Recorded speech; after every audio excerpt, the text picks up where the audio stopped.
말씀은 사무엘하 6장 20절에서부터 23절까지 있는 말씀입니다. 제가 공독을 하겠습니다. 다윗이 자기의 가족에게 축복하러 돌아오매 사울의 딸 미갈이 나와서 다윗을 맞으며 이르되 이스라엘의 왕이 오늘 어떻게 영화로우신지 방탕한 자가 염치 없이 자기의 몸을 드러내는 것처럼 오늘 그의 신복의 계집종의 눈앞에서 몸을 드러내셨도다 하니 다윗이 미갈에게 이르되 이는 여호와 앞에서 한 것이니라. 그가 내 아버지와 그의 온 집을 버리시고 나를 택하사 나를 여호와의 백성 이스라엘의 주권자로 삼으셨으니 내가 여호와 앞에서 뛰놀리라. 내가 이보다 더 낮아져서 스스로 천하게 보일지라도 내가 말한 바 계집종에게는 내가 높임을 받으리라 한지라. 그러므로 사울의 딸 미갈이 죽는 날까지 그에게 자식이 없으니라. 아멘.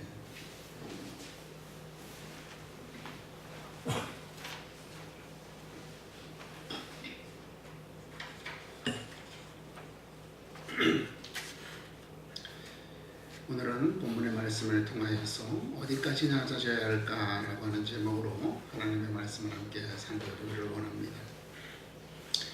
우리가 신앙생활을 하다가 보면 참으로 위기 아닌 위기를 겪게 됩니다. 그게 뭐냐면 내가 예수 믿는 사람이기 때문에 다른 사람들이 나한테 하는 행동이나 나를 대하는 것이나 혹은 내가 어떤 것들을 일을 추진함에 있어서 양보해야 되고 참아야 되고 인내해야 되는 경우, 그런 경우들이 있는 거죠.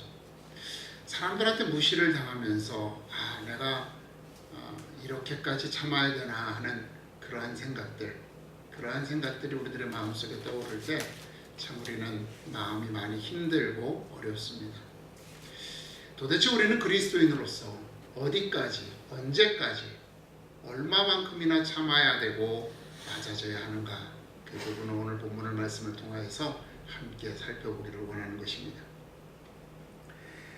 블레셋에게 빼앗겼던 하나님의 궤, 즉 언약궤는 수레에 실려서 돌아왔습니다. 여러분들이 잘 아는 것과 같이 베스메스로 두 마리의 암소에 이끌려서 돌아갔습니다. 그리고 그 언약궤는 아비나답의 집에 보관이 되었고 약 20여 년 동안 그곳에 있었습니다. 그 사이에 이스라엘에는 많은 역사적 사건이 일어나죠. 사울이 왕이 되고 또 그 사울이 왕의 전쟁에 나가서 죽임을 당하고 다윗이 왕이 되고 다윗 왕이 이 이스라엘 나라를 더욱더 강건하게 든든하게 기초를 세우는 이런 수많은 역사적 사건들이 일어나게 됩니다. 이런 사건들이 지난 후 다윗은 이제 왕권을 어느 정도 강화한 후에 기쁨으로 언약궤를 다윗성으로 옮겨오고자 하였습니다. 그리고 아비나답의 두 아들 우사와 아효에게 하나님의 궤를 수레에 싣고 나아가도록 명령을 했습니다. 그리고 다윗과 이스라엘 백성들은 그 뒤를 따라가면서 여러 가지 악기로 연주하며 나아갔습니다. 언약궤가 하나님의 약속, 하나님의 임재의 상징인 그 언약궤가 자신의 성, 다윗의 성, 자신이 머물고 있는 성으로 돌아온다는 것 때문에 무척 기대가 컸고 기뻤습니다. 그런데 문제가 발생했습니다. 소가 날뛰면서 수레가 기울어졌습니다. 그리고 언약궤가 곧 땅에 떨어질 것 같았습니다. 그것을 본 뒤에서 따르던 수레를 뒤에서 따르던 우사가 떨어지지 않도록 붙잡죠. 그랬더니 하나님께서 진노하셨습니다. 그리고 그 자리에서 우사를 치심으로써 우사가 즉사하는 그러한 사건이 벌어집니다. 다윗은 덜컥 겁이 났어요. 본문에 보게 되면, 성경을 보게 되면 다윗은 분노하였다 그랬습니다. 누구를 향한 분노일까? 아마 우사를 향한 분노일 수도 있고요. 그리고 그 언약궤를 옮기는 방식에 대해서 제대로 조언하지 못한 그 보좌진들에 대한 분노일 수도 있을 것입니다. 그런데 이 분노는 두려움으로 바뀝니다. 내가 어찌 하나님의 언약궤를 감당할 수 있을까? 그래서 이 언약궤를 오벳 에돔이라는 사람의 집으로 옮겨 놓습니다. 도저히 그것을 자기가 사는 성으로 가져갈 자신이 엄두가 나질 않은 겁니다. 언약궤가 머물렀던 약 석 달 동안에 오벳 에돔의 집에 하나님께서는 복을 내리셨습니다. 이 소문이 다윗에게 들렸고 다윗은 이제 다시 한번 용기를 내어서 언약궤를 다윗성으로 옮기기로 하였습니다. 이번에는 소가 끄는 수레로 옮기는 것이 아니라 율법의 가르침대로 제사장들이 어깨에 메고 그리고 언약궤를 옮기기로 하였습니다. 무사히 언약궤가 옮겨지는 것을 본 다윗은 너무 기뻤습니다. 하나님의 인재의 상징인 그 궤가 자신의 성으로 옮겨진다는 것은 무엇보다도 큰 기쁨이었습니다. 그렇게 그는 힘을 다하여 춤을 추었다라고 오늘 본문을 기록을 하고 있습니다. 근데 이 모습을 누가 보았느냐면 그의 부인 사울의 딸인 미가가 보았습니다.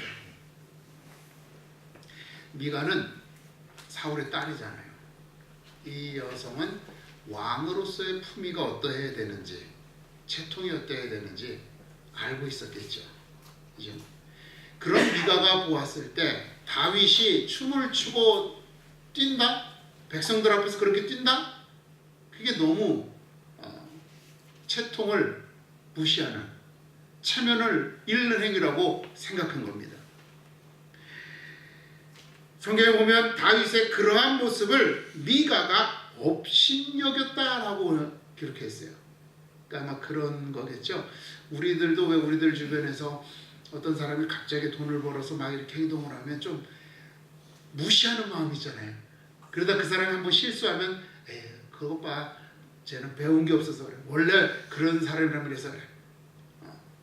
이런 마음, 우리가 솔직히 이게 시기심 때문에 드는 마음인데 그런 마음이 드는 거예요. 미가도 그런 거죠. 원래는 자기 아버지의 왕권이었는데 다윗이 어찌됐든 간에 다윗에게 넘어갔잖아요. 그러니까 약간 시기하는 마음도 있었고, 그런데 거기에서 다윗이 실수하는 모습을 보니까 무시하는, 업신여기는 마음이 들었던 겁니다. 미가는 다윗에게 왕으로서의 품위가 없다고, 왕의 품위를 실추시켰다고 생각한 것입니다. 그리하여 그를 경멸하였고 멸시했던 것이죠. 그러나 이러한 마음을 직접적으로 표현하기는 애매했어요. 그래서 다윗에 왔을 때에 이걸 좀 애둘러서 표현을 합니다. 뭐라 그랬어요? 본문에 보니까 이스라엘 왕이 오늘 어떻게 영화로우신지, 방탕한 자가 염치 없이 자기의 몸을 드러내는 것처럼 오늘 그의 신복의 계집종의 눈앞에서 몸을 드러내셨도다 라고 이렇게 말합니다.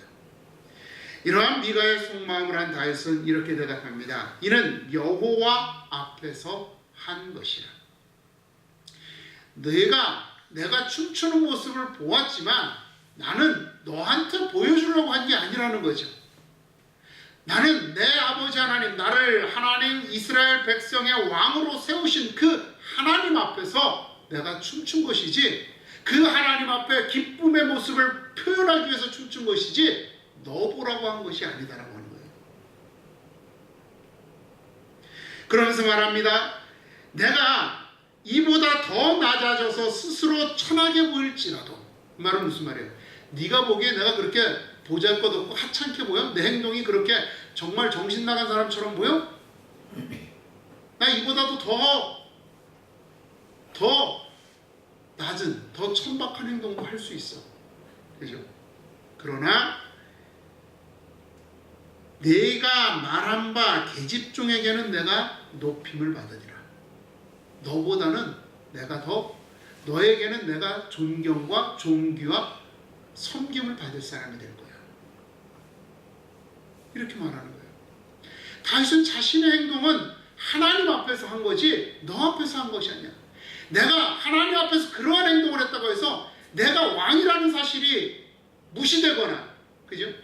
그 여인의 남편이라는 사실이 사라지는 것은 아니라는 겁니다. 아니, 오히려 하나님께서 나를 더 높이실 것이다. 그리고 너는 언제나 내 아래에 있을 거다라고 선언하는 겁니다. 다윗은 자신의 행동이 하나님 앞에서 이루어진 점이라는 것, 그리고 비록 하나님 앞에서 행한 행동이 사람들에게 조롱을 받을 수 있을지 모르지만 그것이 자신의 참된 가치, 즉 하나님께 복받은 자라는 사실을 변하게 할 수 없다는 것, 그리고 하나님께서는 그런 자신을 사람들 앞에서 높이실 것이라는 믿음을 이와 같은 표현으로 고백하고 있는 것입니다. 우리는 다윗의 이러한 고백을 통하여 우리가 이 땅에서 하나님의 일을 감당할 때 얼마나 낮아져야 하는지, 얼마나 많은 조롱과 수모를 견뎌야 하는지, 그리고 저들의 박대에 대하여 어떻게 대처해야 하는지에 대한 답을 얻을 수가 있습니다. 첫 번째는 다윗과 같이 우리의 행위가 하나님 앞에서 평가받을 것이다 라고 하는 믿음이 있어야지만 합니다. 현대인 그리스도인들은 신앙을 부끄러워합니다. 그래서 교회에 다닌다는 사실을 자신있게 말하지 못합니다. 예수 믿으라고 복음을 전하는 것은 더욱더 못합니다. 그렇게 하는 것이 내 신앙을 드러내고 그 사람에게 이 신앙을 권유하는 것이 사람들에 의하여서 시대에 뒤떨어졌다라고 하는 평가를 받게 될 수도 있다는 염려와 두려움 때문이죠. 현대인들은 과학을 맹신하잖아요. 그죠? 과학적으로 입증되지 않은 사실에 대해서는 경멸하는 듯한 그런 기본적인 마음들이 현대인들은 다 있습니다. 그래서 우리가 예수 믿으세요? 내가 예수를 믿습니다라고 하면 뭐라 그래요? 야, 예수가 어디 있어? 하나님이 어디 있어? 이렇게 묻잖아요. 즉 하나님이 입증되지 않았기 때문에 믿을 수 없다라고 하는 겁니다. 그러면 그들의 마음속에는 우리들을 향한 약간 뭐라 그럴까요? 아직도 그런 것들을 믿느냐는 듯한 조롱과 멸시가 전제되어져 있다라고 하는 겁니다. 그러나 우리의 평가는 세상 사람들이 하는 것이 아닙니다. 하나님께서 평가하시는 것입니다. 왜냐하면 우리의 행위는 하나님 앞에서 이루어지는 것이기 때문에 그렇습니다. 다윗이 뛰며 춤을 춘 것은 사람들이 보라고 한 행위가 아니라 하나님께서 자기와 함께 하신다는 사실로 인한 기쁨과 즐거움, 그리고 감사의 마음 때문에 그렇습니다. 그렇기에 그것은 하나님으로 말미암아 비롯된 일이고, 그렇기 때문에 하나님께서 기뻐하시는 일이고 하나님이 높이 평가하실 일이라고 하는 것입니다. 더욱이 우리가 전도를 한다거나 혹은 어떤 일들을 할 때 머뭇거리는 이유들이 뭐냐면 부끄러운 마음, 그죠? 혹시 내가 이렇게 했다가 좀 실수해서 사람들이 나를 조롱하거나 놀리면 어떡하지? 나는 이렇게 조금 잘 못하는데 내 잘못한 점이, 부족한 점이 드러나서 좀 내가 수치를 당하면 어떠지? 이런 어떤 염려 때문이잖아요. 그런데 여러분, 이 수치심이라는 마음은요, 실제적으로 그 사람들이 우리를 조롱하거나 비웃기 때문에 그것을 보면서 갖게 되는 마음이 아니에요. 여러분, 어린아이들더러 이렇게 앞에 나가서 춤춰보라 그러잖아요. 노래해봐라 그러잖아요. 그럼 아이들이 아우 못해요 그런단 말이에요. 근데 예의 아이들도 부끄러움이 있고 내가 잘못하면 놀릴 거야 라고 하는 그런 염려와 두려움이 있는 거예요. 그래서 못하는 거거든요. 근데 여러분 가만히 생각해 보세요. 그 아이가 못하는 걸 알기 때문에 우리가 그 아이한테 조롱을 이미 한 거예요? 놀리려고 하라고 하는 거예요? 아니에요. 못하지만 그 모습이 귀엽고 사랑스럽기 때문에 하라고 한 거예요. 근데 이 아이는 내가 못하면 나를 놀릴 거야 라고 하는 두려움 때문에 이미 벌써 그 마음속에 수치심이 들어서, 부끄러운 마음이 들어서 하지 못한다는 겁니다. 이게 제 얘기가 아니고요, 사전에 그렇게 되어 있어요. 국어사전을 보면 수치심이라는 마음이 뭐라고 표현되어 있냐면요, 다른 사람들을 볼 낯이 없거나 스스로 떳떳하지 못함 또는 그런 일이에요. 그러니까 누가 나한테 뭐라 그러기 이전에 내 스스로 나의 행동에 대해서 평가하고 내 스스로 결정을 내려놓은 거예요. 나는 실수할 거야. 그래서 저 사람들은 나를 조롱할 거야. 이런 마음이 자기 마음속에 이미 들어와 있다라고 하는 겁니다. 그래서 수치심을 느끼는 거예요. 여러분, 우리들이 이미 우리들의 믿음에 대해서 또 저들의 반응에 대해서 미리 격려하거나 결정 지어놓을 필요가 없다는 거예요. 그렇죠? 그 평가는 우리가 그 행동을 한 이후, 즉 믿음을 고백하거나 전도를 한 이후에 일어날 일이지 미리 겁먹고 못할 필요가 없다라고 하는 겁니다. 어제 여기 앞에 이제 전도를 하러 가면서 이제 전도지를 아파트마다 꽂는데,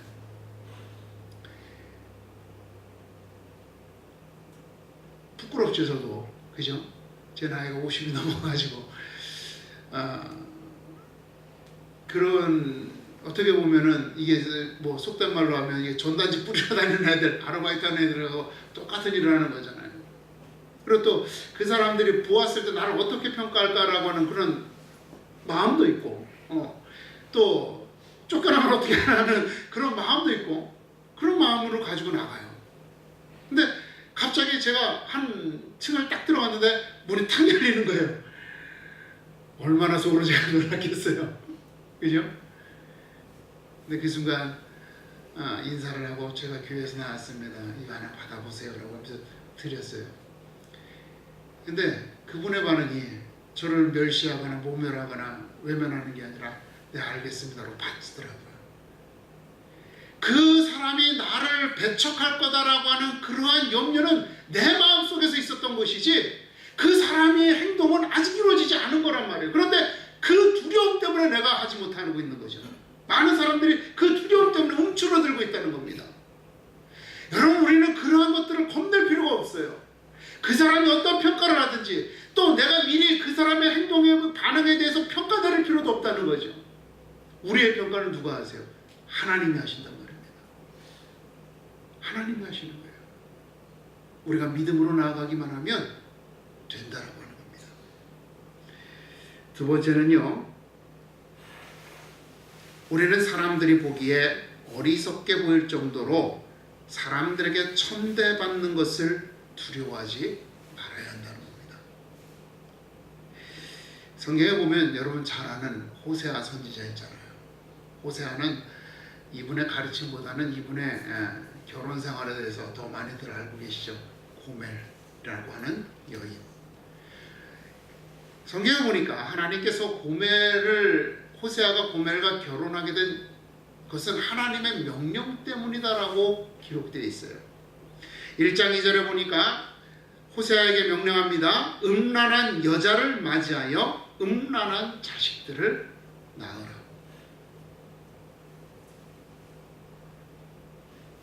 여러분, 이는요 윤리적인 측면에서 호세아에게는 흠이 되는 일이에요. 음란한 여자라고 하는 건 뭐예요? 창기예요. 창녀죠. 우리나라 말로 표현하면 창녀예요. 몸을 파는 여인이죠.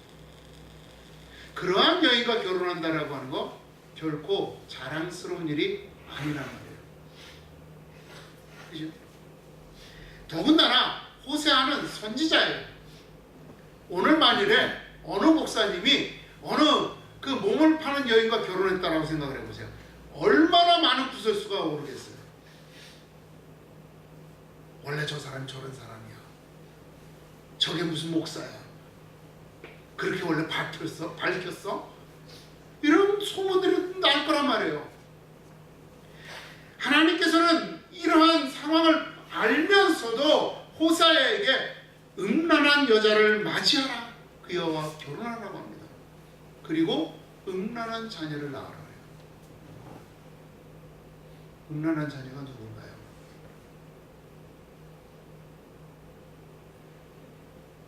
누가 아버지인지 모르는 자녀들인 거죠. 그죠?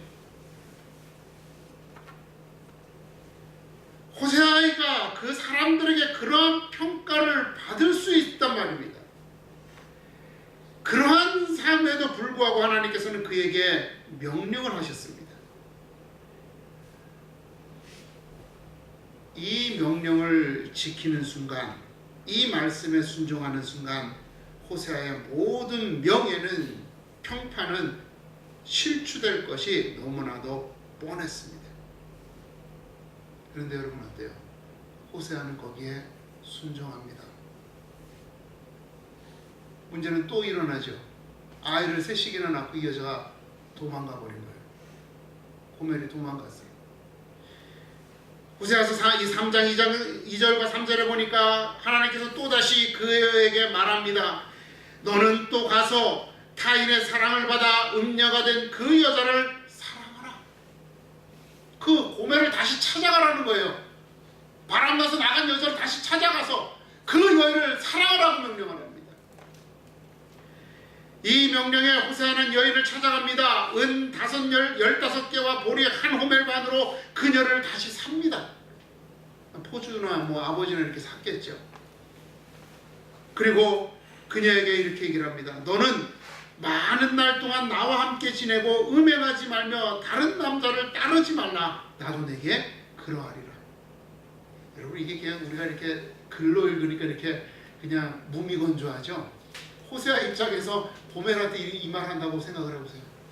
야, 제발 다시 도망가지 마. 바람 피지 마. 나도 너한테 정말 내 정조를 지켜서 너한테 정말 잘할게. 이렇게 간절하게 부탁하는 거예요. 그러면 호세아가 왜 이렇게 말하겠습니까? 얘 또 나가면 또 하나님 데려오라 그러면 진짜 이 여자가 결혼한 것도 자신의 명예를 실추시키는 일이었는데 이렇게 데려오는 것도 또 명예를 실추시키고 또 만일에 이런 일이 반복된다면 자기는 선지자로서 뭐가 되겠느냐는 말이에요. 그 마음이 여기에 구구절절히 담겨 있는 거죠.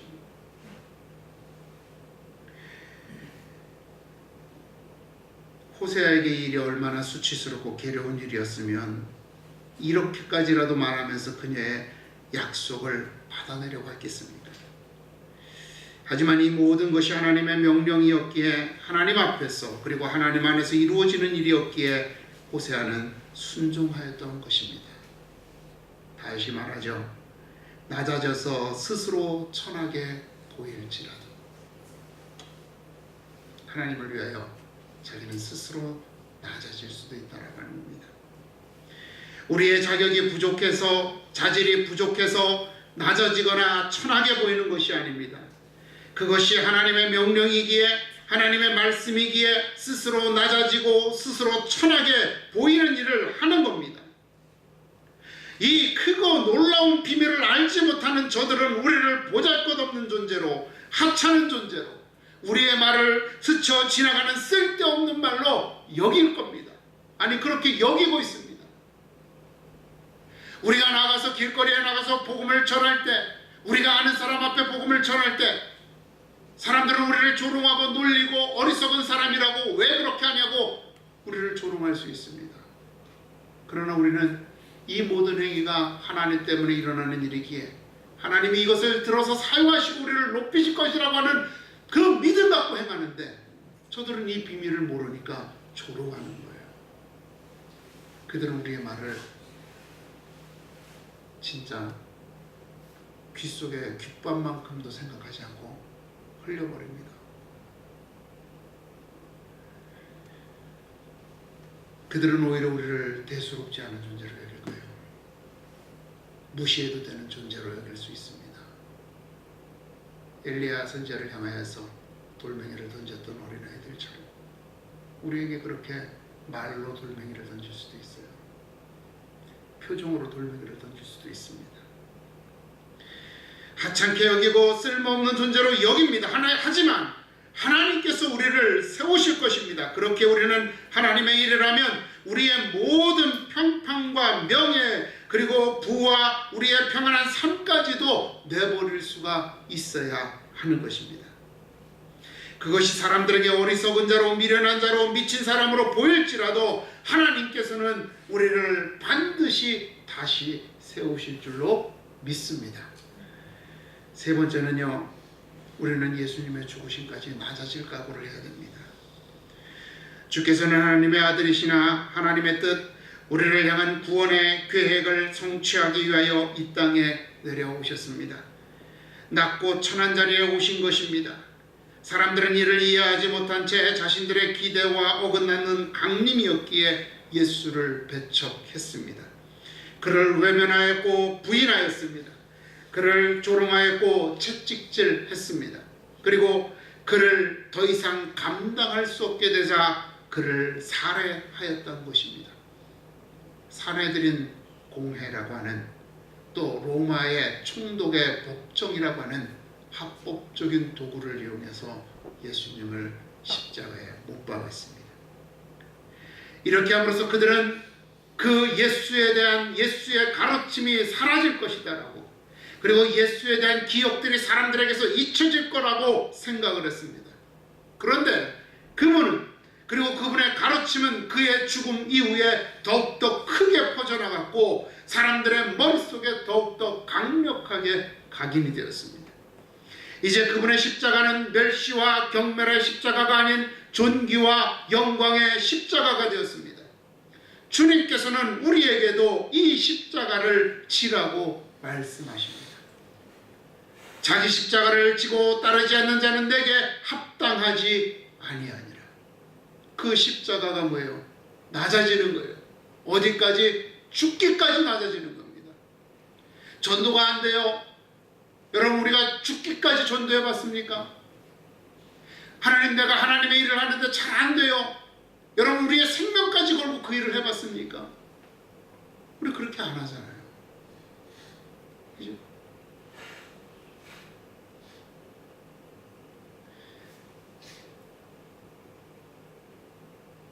저들이 외면하고 비난하고 조롱하는 예수님을, 하나님을, 교회를 드러내는 것입니다. 저들 앞에서 우리의 신앙을 드러내는 것입니다. 하나님의 말씀을 우리의 삶의 자리에서 실천하는 겁니다. 그러면서 손해를 당하고, 그러면서 외면을 당하고, 그러면서 무시를 당하고 어리석은 존재라고 저들에게 평가받고, 저들의 악한 계획에 우리는 쓸모없는 존재라고 버림받으며 따돌림 당하는 겁니다. 그렇게 우리가 저들 앞에서 우리의 입술로, 그리고 우리의 삶으로 주를 시인하면 우리 주님이 하나님 앞에서 우리를 시인하겠다고 약속하셨어요. 마태복음 10장 32절 33절, 너희가 사람들 앞에서 내 이름을 시인하면 나도 아버지 앞에서 너희를 시인할 것이요, 너희가 사람들 앞에서 나를 부인하면 나도 아버지 앞에서 너희를 부인하리라. 이게 주님의 약속이에요. 그렇게까지 우리는 각오하고, 그죠?